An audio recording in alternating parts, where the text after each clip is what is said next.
大家甲市区比起来，虽然相对有较增加，不过当地社区守望巡守队依然有真侪热心志工投入，无分日时暗时来守护民众的治安，甲维护交通。不过，议员吴通良表示，就伊了解，台南的社区巡守队对278队，到现在只剩182队，下降的幅度相当的大。所以希望警察局徛伫民间力量的协助，用志工卡电福利来鼓励有志参与，加关心嘛较有力。巡逻是无分时间点的啦，甚至每一暗因排的巡逻是9点到12点，你甲看，暗时啊嘛做，日时啊需要因的时阵，你出来交通指挥嘛好，去替老人照顾老人的嘛好，去替老人量血压呢，他们都在做呢。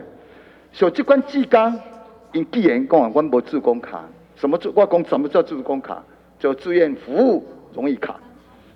那像这种情况之下，我们局长也好，我们市长也好，敢是爱替因在人好啊争取一下。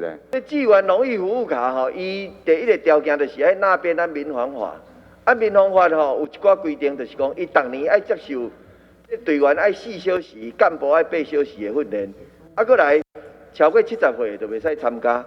咱非常感谢这巡守队对咱这个地方治安甲交通的帮忙，因为有伊的帮衬，咱的地方较会当甲咱的警察会当连结，所以咱一直伫咧鼓励。即摆182队吼，有大部分一礼拜拢行4天以上。